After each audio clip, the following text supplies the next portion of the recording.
ગુજરાતમાં આવતીકાલે ખેડૂતો પોતાના હક માટે અને પોતાને ન્યાય માટે હવે ગાંધીનગર કૂચ કરવાના છે.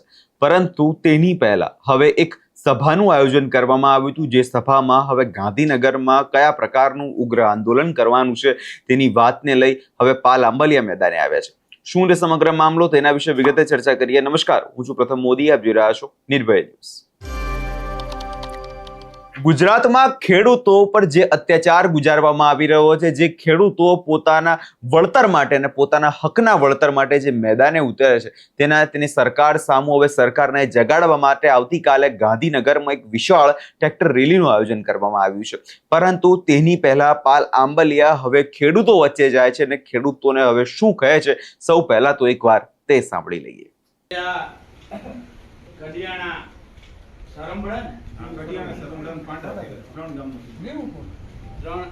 ત્રણ ગામના ત્રિભેટે સીમાડે સ્વયંભૂ હનુમાનના સાનિધ્યમાં એવું હોય તો થોડાક નજીક આવી જાવ એટલે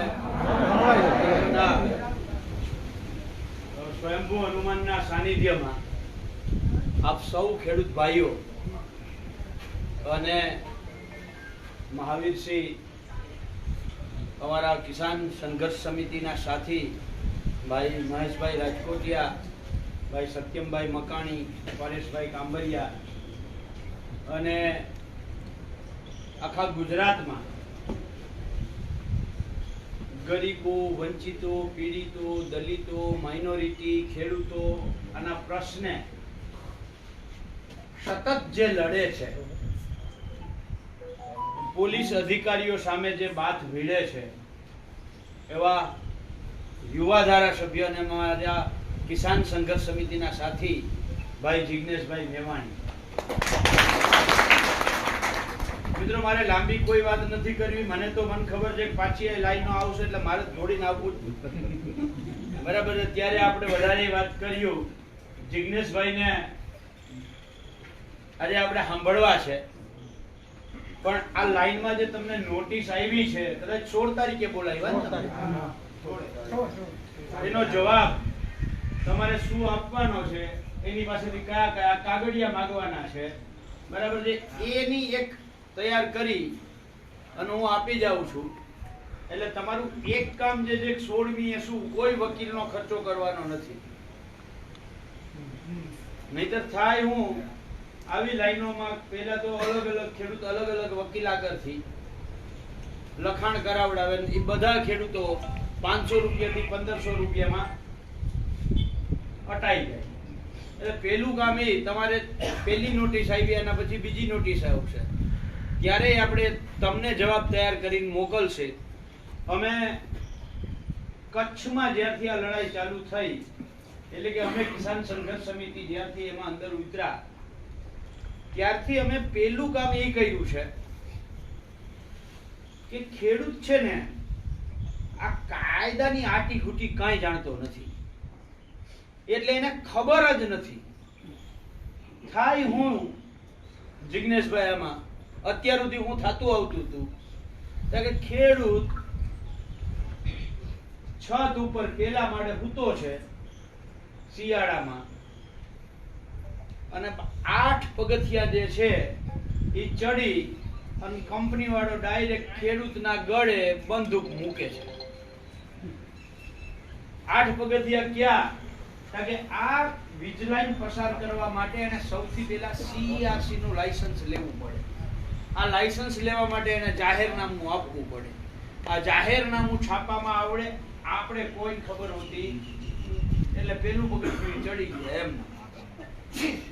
CERC માં લાયસન્સ મળે પછી એને સરકારમાં ગેઝેટમાં નોટિફાઈડ કરી અને નોટિફિકેશન બહાર પાડવું પડે, જેમાં 30 દિવસની મુદત હોય.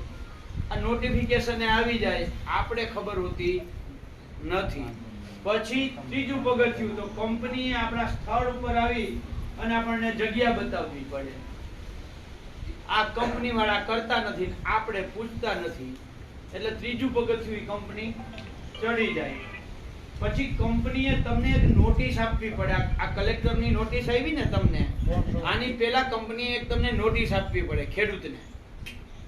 એ નોટિસ આજ સુધી આપતા નહીં, એમને ચોથું પગથિયું ચડી જાય, પાંચમું પગથિયું કંપની ડાયરેક્ટ ખેડૂત આગળ જાય કે અમને આ ખેડૂતો કામ કરવા દેતા નથી, એટલે કલેક્ટરે ખરેખર તપાસ ના કરે આ ખેડૂત આગળ ગયા કે નથી ગયા, અને એમને કલેક્ટર 16(1) મુજબ ડાયરેક્ટ ખેડૂતોને નોટિસ આપે. એટલે કલેક્ટર આગળ ગયા એ પાંચમું, અને કલેક્ટરે એક નોટિસ આપી એ છઠ્ઠું, પછી બીજી આપે એ સાતમું, પછી ત્રીજી નોટિસ આપે એ આઠમું. એટલે કંપની 8 પગથિયા ચડી જાય ત્યાં સુધી આ આપણે તો હવા જ ચાટી ખાતા હોય લીમડા છાણી, અને પછી પોલીસ પ્રોટેક્શન આવે એટલે એ બંદૂક લઈને આવ્યા ને ગળે દઈ ને ત્યાં આપણે ઓછીતાના જાગીએ કે મારા ખેતરમાં આવી ગયા, પણ બાકી 98 માં આપણે કઈ કર્યું જ નથી. એટલે અમે ત્યારે નક્કી કર્યું હતું, જયેશભાઈ હોય, મહેશભાઈ હોય, લાલજીભાઈ હોય, જિગ્નેશભાઈ હોય, સત્યમ હોય, પરેશ હોય, રતનસિંહ ડોડિયા હોય, આખી ટીમે કે પેલું કામ ઈ કરવું કે કાયદાથી ખેડૂતને જાગૃત કરવો. તો શું કરવું? કે અધિકારીઓ સામે ચર્ચા કરો કાયદાથી, અને એ ચર્ચાના વિડિયો સોશિયલ મીડિયામાં વાયરલ કરો. હું એમનેમ તમને કાયદા સમજાવું તો વિશ્વાસ ના આવે, પણ કલેક્ટરની સામે ચર્ચા કરતો હોઉં, કલેક્ટર એમાં બોલી ના શકતો હોય એટલે તમને વિશ્વાસ આવે કે નહીં આ વાત તો કાયદાની સાચી છે. એટલે આખા ગુજરાતના ખેડૂતો વીજ લાઈનોમાં જાગૃત થાય, કાયદાથી માહિતગાર થાય. એટલે કચ્છ કલેક્ટરના 2 વિડિયો, મોરબી કલેક્ટરના 2 વિડિયો, જામનગર કલેક્ટર આ ચર્ચાનો વિડિયો તમે જોયા હશે, અને પછી જ ગુજરાતના ખેડૂતોને ખબર પડી. એટલે આ તો આગળ લાંબુ લશ્કર હતું, આપણે તો ખબર જ નથી. એટલે પહેલું કામ અમે જાગૃતિનું, અને ત્યાર પછી અમે જે એ સમયે જ્યારે આપણે ટંકારા ટ્રેક્ટર રેલી કરી ને એની પહેલા જે ગામોમાં આ રીતે નાની નાની મીટિંગો કરી, એમાં અમે જાહેરાત કરી હતી કે આ વીજ લાઈનોના પ્રશ્ને જે ખેડૂતોને માર્ગદર્શન જોતું હોય 2 દિવસનો સેમિનાર રજીસ્ટ્રેશન કરાવો. અમારી પાસે ટોટલ 432 કે એમ કંઈક ખેડૂતોના નામ આવ્યા હતા આ સેમિનારમાં ભાગ લેવાના. એમાંથી 201 જેવા ખેડૂતો 2 દિવસ અમારી સાથે રહ્યા. અમે ચર્ચા કરી, આખા નિયમો સમજાવ્યા, અને એનું પરિણામ આજે એ છે કે જેતપર ગામની અંદર કાનો હોય એટલે કે અરુણ ભાઈ અમૃત હોય, નેહુલ અમૃતિયા હોય કે હિરેન હોય, આ જે કાયદાથી વાત કરે છે ને અધિકારીઓ, અવડાવડા છોકરા છે, એ વાત એટલે કરે છે કે સેમિનાર કર્યો છે ને સેમિનારમાં સૌથી પહેલા તો અમે જે રાહુલ ગાંધી શીખવાડે છે ને ડરો મત, એ જ અમે શીખવાડીએ. હું કામ ડરવાનું? સામે આવે છે તો આપણો નોકર છે, આપણે એને પગાર ચૂકવીએ છીએ, એનાથી આપણે માલિકે ડરવાનું? એટલે અરુણ હોય, હિરેન હોય, કાનો હોય કે આખી ટીમ જે છે, તમને ખબર હોય તો એ લોકો અદાણીની ઓફિસે ગયા હતા, KPS3 નું જાહેરનામું આવ્યું એમાં, એ ત્યારે પહોંચતા થયા. એટલે સૌથી પહેલા તો કાયદાથી માહિતગાર આપણે હઈશું તો ના આ કંપની વાળા છેતરી શકશે, કે ન જે ધર્મના નામે મત લઈને સત્તામાં ચૂંટી ગયા છે એ છેતરી. હમણાં જ સ્થાનિક સ્વરાજ્યની ચૂંટણી ગઈ, જેના કપડા આપણે ગુલાલથી લાલ કર્યા, એ જ સત્તાધીશો આજે પોલીસને આગળ કરીને ખેડૂતોના કપડા લોહીથી લાલ કરે છે. અને પાછી ચૂંટણી આવે ત્યારે આપણે ભૂલી જઈએ છીએ, હટીને દઈએ છીએ. અયોધ્યામાં રામ મંદિર બની ગયું, આ ગામમાં રામ મંદિર છે, કોઈ દી હરમ દર્શને ગયો. અયોધ્યામાં રામ મંદિર બની ગયું, પણ તમારો 35,000 કરોડનો પાક વીમો ખાઈ ગયા. 35,000 કરોડમાં સુરેન્દ્રનગર ને મોરબીમાં કેટલા આપણે રામ મંદિર બનાવીએ? 35,000 કરોડનો પાક વીમો ખાઈ ગયા. આપણે ચૂપ. આપણું ખાતર 2014 પેલા 350 ની થેલી મળતી હતી, આજે 2300 ની મળે છે. હિસાબ કરો કેટલા ખાઈ ગયા તમારે. આ રીતે ટ્રેક્ટર 2.5 લાખમાં મળતું તો આજે કેટલા છે? ઓછામાં ઓછા હાથે પહોંચ્યું ને. કેટલા ખાઈ ગયા તમારા? આવી દરેક બાબત તમારા મગજમાં જે આવે એ દરેક બાબત ખેડૂતને જ્યાં ખર્ચ કરવાની બાબત આવે ને એનો ભાવ 2-3 ગણો વધ્યો. માંડવી ત્યાં મગફળી ભૂતરી એનો ભાવ જ્યાં હતો યાને યા, ઘઉં જ્યાં હતા યાને યા, કપાસ જ્યાં હતો ત્યાં ને ત્યાં. અને આપણે પાછા ટેકામાં 3 દી સુધી લાઈનમાં ઊભા રહી અને ચોથે દી વારો આવે તો તમારી મગફળીમાં છે ને 2 હવા હોવી જોઈએ, આમાં તો 3 આવે છે તમારી રિજેક્ટ. અને પાછા આપણે આવતા રહે. આ બધું સહન કર્યું એટલે આ તમારી છાતીમાં થાંભલા નાખવા આવ્યા છે.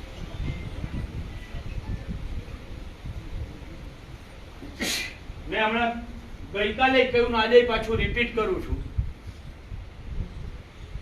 સૌથી પહેલા આ લોકોએ ટેસ્ટર અડાડ્યું છે અમદાવાદમાં. જે માણસે એક વખત સ્લોગન આપ્યું હતું કે આ દુનિયામાં કોઈને છાતી કાઢીને જો ચાલવાનો અધિકાર હોય તો એ મારા ખેડૂતને છે. આ સ્લોગન કોણે આપ્યું હતું યાદ છે? સરદાર વલ્લભભાઈ પટેલ. એ સરદાર વલ્લભભાઈ પટેલ આપણા ખેડૂત નેતા, આપણા આગેવાન, આપણો બાપ. એનું નામ અમદાવાદના સ્ટેડિયમ ઉપરથી હટાવી અને પોતાનું નામ રાખ્યું. આખા ગુજરાતના ખેડૂતોમાંથી એક શબ્દ ના આવ્યો ત્યારે એને નક્કી કરી લીધું હતું કે આ ખેડૂતની જમાતને જેટલા મારો એ બોલીએ નહીં. કારણ કે એના બાપનું નામ હટાવી દીધું અને તોય ના બોલે તો પછી ટેકાનો ભાવ દ્યો કે ના દ્યો, વીમામાં હજારો કરોડનો ભ્રષ્ટાચાર કરો, આને કાંઈ ફેર નથી પડતો.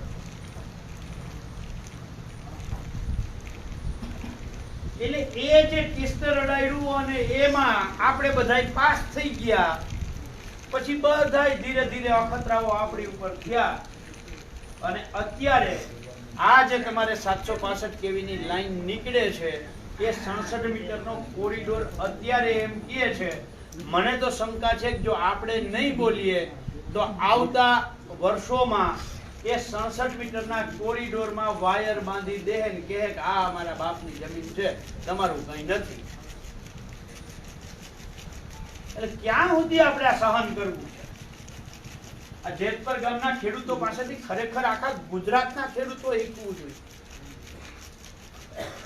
જે ગામના રાજ્ય કક્ષાના મંત્રી હોય અને એ રાજ્ય કક્ષાના મંત્રી ગામમાં ખેડૂતોની વચ્ચે બેહે અને તેમ છતાંય ગામ આખું એમ કહે કે અમારે તો જો આ જ માંગ છે તમારાથી થાય એમ છે તો અમે તમારા ભેગા, નહીંતર અમે અમારી રીતે લડીએ છીએ, આવો તમે અમારા ભેગા.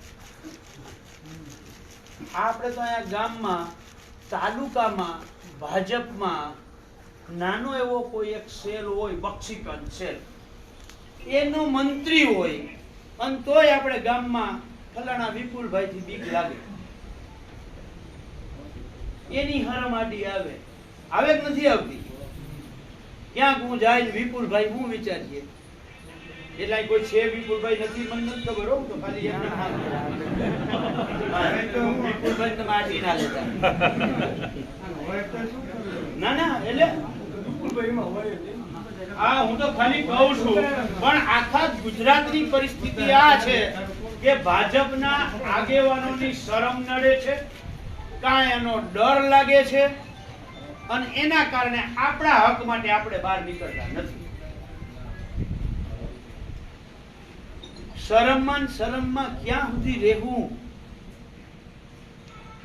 હવે તો આપણી છાતી ઉપર વાત આવી છે. આપણા ગળે ખેડૂતોનું ગળું દબાવવાનો પ્રયત્ન થયો છે, ખેડૂતની બેનને ઢારે છે, ખેડૂતની માં ઉપર લાઠીચાર્જ થાય છે, ખેડૂતના બાપનું નામ એના મકાનમાંથી હટાવી દેવામાં આવે છે.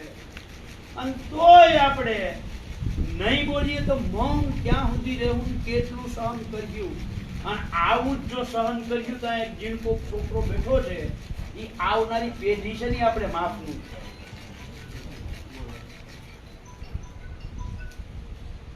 એટલે મિત્રો અમે કિસાન સંઘર્ષ સમિતિની ટીમ અને કિસાન કોંગ્રેસની ટીમે સંયુક્ત રીતે સાથે મળીને નક્કી કર્યું છે કે આખા ગુજરાતના ખેડૂતોને આહવાન કરીએ, જમીન માપણી સંપૂર્ણપણે રદ કરો.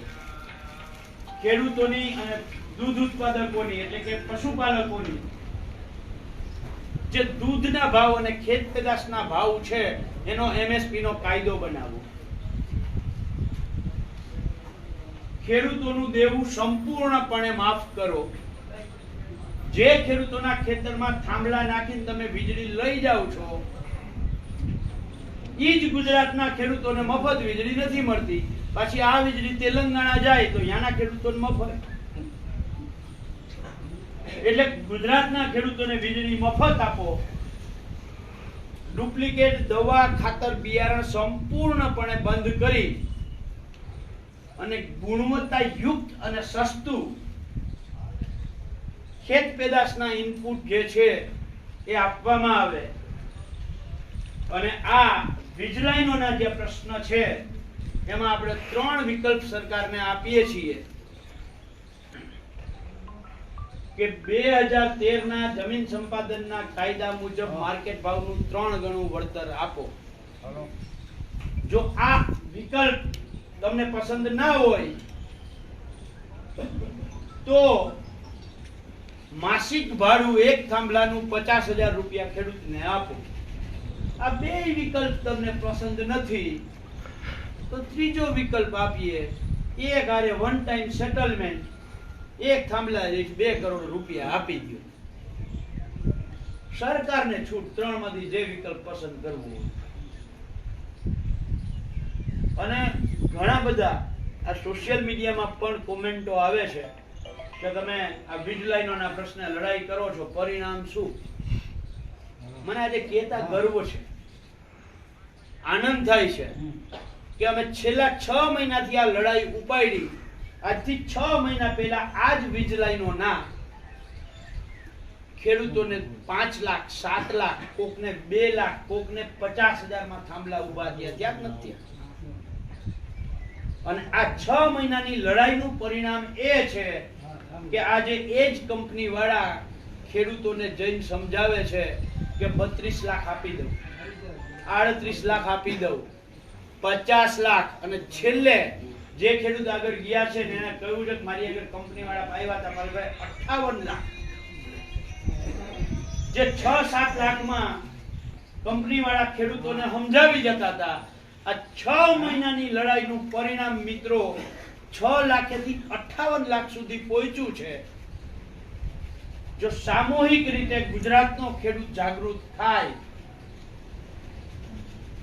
અને સામૂહિક રીતે ગાંધીનગર 15 તારીખે સવારે 10 વાગે શાંતિપુરા સર્કલ ખાતે જ્યાં એકઠું થવાનું છે ત્યાં પહોંચે.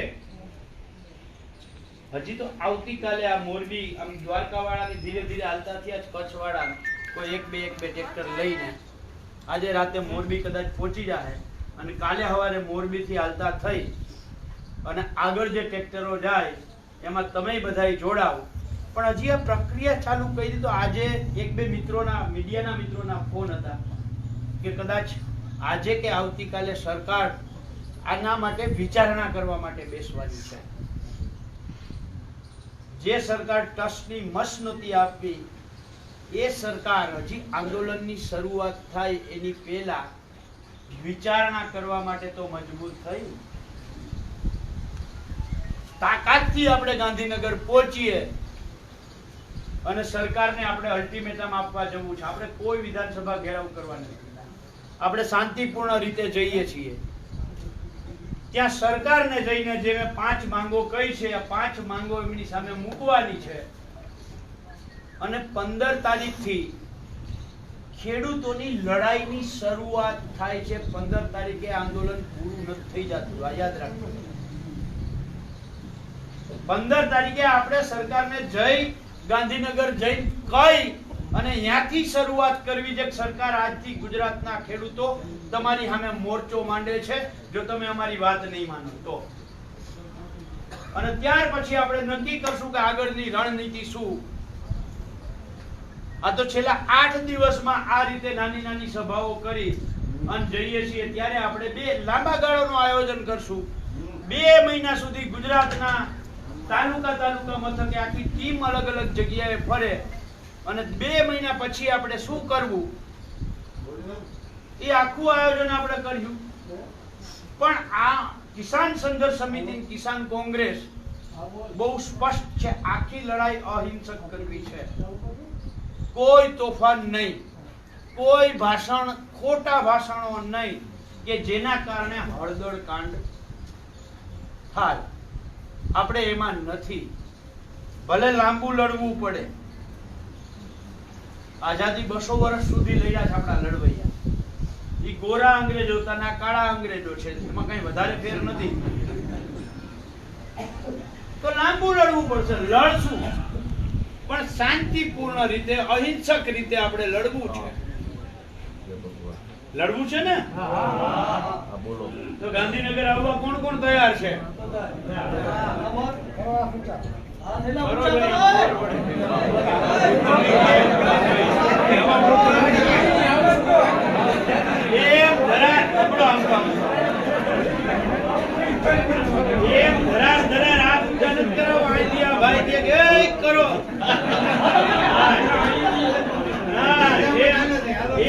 તમારા દિલ ઉપર હાથ મૂકો. તમારા દિલ ઉપર હાથ મૂકો અને અંતરાત્માથી જો અવાજ આવે કે મારે ગાંધીનગર જવું જોઈએ, એવા લોકો હાથ ઊંચો કરો. જેને એમ થાય કે મારે જવું જોઈએ, અંદરથી જેને પીડા હોય, દર્દ હોય, ધરાર નથી કરાવવા. જેને પીડા હોય, દર્દ હોય એ ટ્રેક્ટર લઈને કેટલા આવે એમ છે? ટ્રેક્ટર લઈને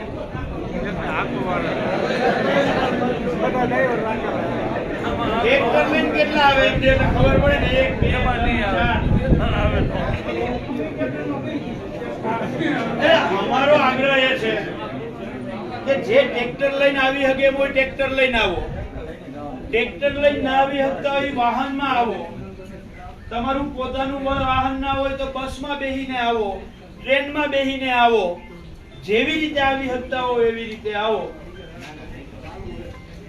મારે આ તમારો જે હાથ આગળ ઊંચા કરી મને તમે રાજી કરતા હતા ને, એના ઉપરથી મારે એક છેલ્લી વાત કરી અને મારી વાત પૂરી કરવી છે.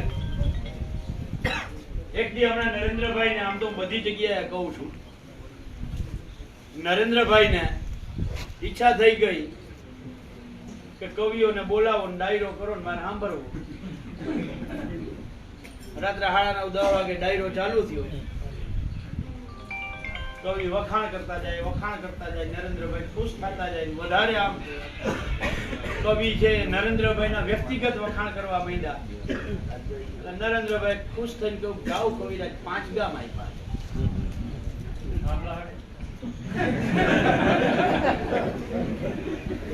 વધારે વખાણ ચડ્યા કવિ, 10 ગામ દીધા. આવી રીતે ગામ દેવાતા ગયા. 2:30 વાગે ડાયરો પૂરો થયો ને સુઈ ગયા. સવારે ઉઠીને કવિરાજ દરબારમાં પહોંચ્યા. મહારાજ, તમે કાલે મને 36 ગામ આપ્યા છે, એ કયા કયા ગામ આપ કયો મને? નરેન્દ્રભાઈ કે, અરે ભલા માણો, એમાં લેવા દેવાની વાત ક્યાં હતી? મેં 2012-13 માં કહ્યું તું દરેકના ખાતામાં 15 લાખ આવશે, કોઈ દીધા મેં? તને મને જે સારું લાગતું હતું ઈ તું બોલતો હતો અને તને જે સારું લાગતું હતું ઈ હું બોલતો હતો. આમાં લેવા દેવાની વાત ક્યાં છે? એટલે આમાં એવું નથી ને, તમને સારું લાગે એ હું બોલું, મને સારું લાગે એ તમે બોલો. હાથ ઊંચા કર્યા એટલે હે, આવું નથી ને. મારે છેલ્લે એક બીજી વાત કરવી છે અને ત્યાર પછી મારી વાત પૂરી કરવી છે.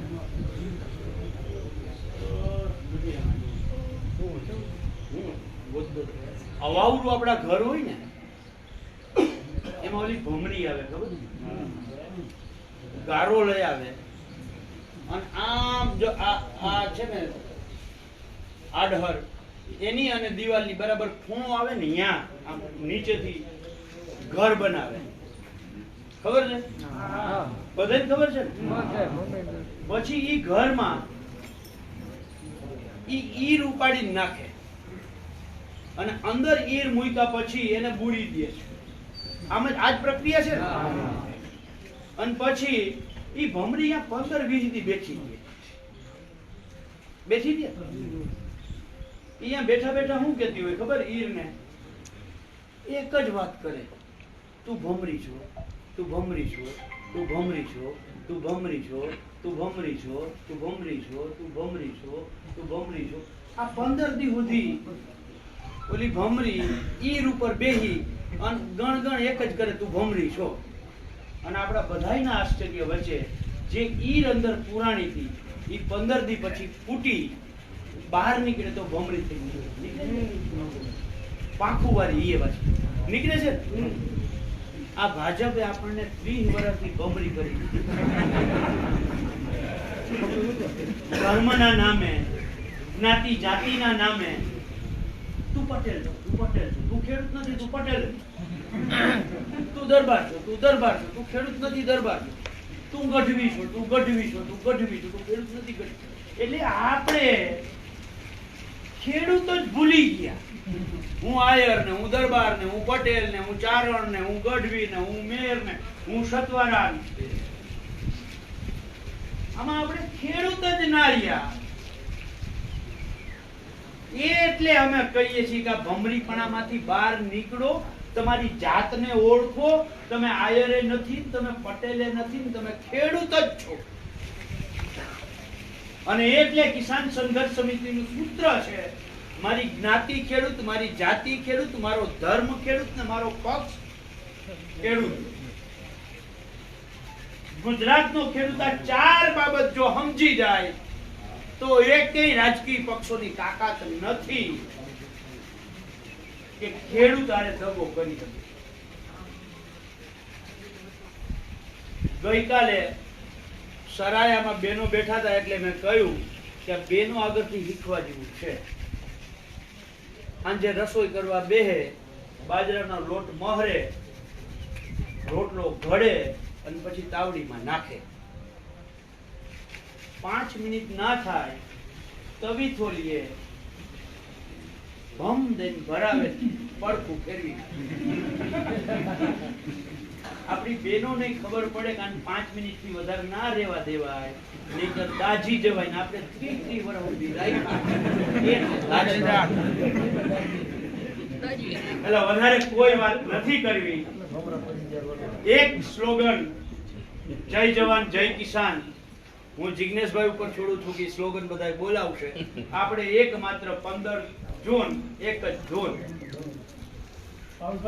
અત્યારે બાગાયતમાં આપણે ચડાવવું હોય ને તો કંપનીને ખટાવવા માટે બાગાયતમાં નથી ચડાવતા. જ્યાં લાઈનો આવવાની છે બધાયનો ઉપાય એક જ, 1 જૂન 15 જૂન. મુખ્ય શું છે એના માટે નીચે ઉતરીને આપણે ચર્ચા કરીશું.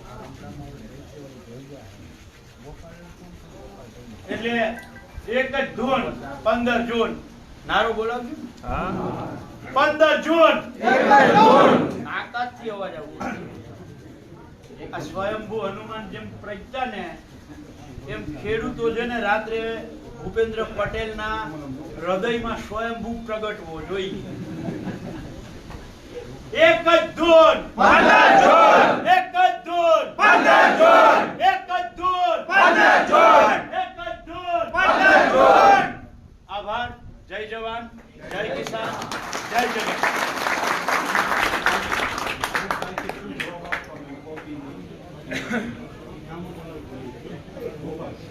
હું ગોપાલભાઈને હમણાં જ અહીંથી નીકળું એની પહેલા તમારી નોટિસનો જવાબ તૈયાર કરીને એને આપી દઉં છું.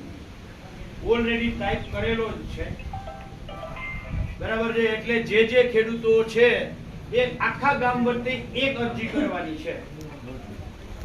એમાં નીચે દરેક ખેડૂતનું નામ અને સહી વાળી જગ્યા હશે, બરાબર છે. એટલે હું તૈયાર કરીને તમને નોટિસ આપતો જાઉં. નોટિસનો જવાબ બીજી નોટિસ આવે ત્યારે એનો જવાબ તૈયાર કરીને આપીશ. અને એ બંને નોટિસોના જવાબ જ્યારે કંપની તમને કાગળિયા આપે એ તમે મોકલશો, એના આધારે ફાઇનલ તારીખમાં આપણે હું જવાબ રજૂ કરવો એ અમે તમને તૈયાર કરીને આપશું. કાયદાકીય રીતે સંપૂર્ણ રીતે તમારી સાથે છીએ. હાઈકોર્ટમાં આખા ગુજરાતના ખેડૂતોને લઈ અને એક પિટિશન કરવા માટે આનંદ યાજ્ઞિક જે એડવોકેટ છે એમને અમે ઓલરેડી જયેશભાઈ અને આખી ટીમે આનંદભાઈને કહ્યું છે, અને આનંદભાઈ જયેશભાઈને અઠવાડિયે દર અઠવાડિયે સાથે મળી અને આખી પિટિશન કેવી રીતે કરવી એની તૈયારી પણ કરે છે. એટલે આવતા સમયમાં હાઈકોર્ટમાં પણ આપણે જવાની, એટલે જમીન ઉપરની લડાઈ અને હાઈકોર્ટમાં એટલે કાયદાકીય લડાઈ, બેય લડાઈ આપણે હારે લડીએ છીએ. અને તમારી પાસેથી અપેક્ષા છે કે તમે બધાય આ જેટલા બેઠા ને એટલી સંખ્યા તો ગાંધીનગર પહોંચશો એવી અપેક્ષા સાથે. જય જવાન, જય કિસાન, જય જવાન. હવે અહીંયા તમે જે રીતે પાલ આંબલિયાને સાંભળ્યા અને તેમના દ્વારા વાત સ્પષ્ટ એવી એક જ કહેવામાં આવી રહી છે કે સરકારે હવે ખેડૂતોને ન્યાય આપવો પડશે, સરકારે ખેડૂતોની વાત સાંભળવી પડશે. હવે આ તમામ બાબતોને લઈ આવતીકાલે નજર એ વાતની રહેશે કે ખરેખરમાં સરકાર ખેડૂતોની વાત સાંભળે છે કે પછી ખાલી માત્ર લોલીપોપ આપીને હવે જવા દેવામાં આવે છે. આ વિષયમાં તમારો શું અભિપ્રાય છે અમને કમેન્ટ કરી ચોક્કસથી જણાવજો અને અમારી ચેનલ નિર્ભય ન્યૂઝને લાઇક, શેર અને સબસ્ક્રાઇબ કરવાનું ભૂલશો નહીં.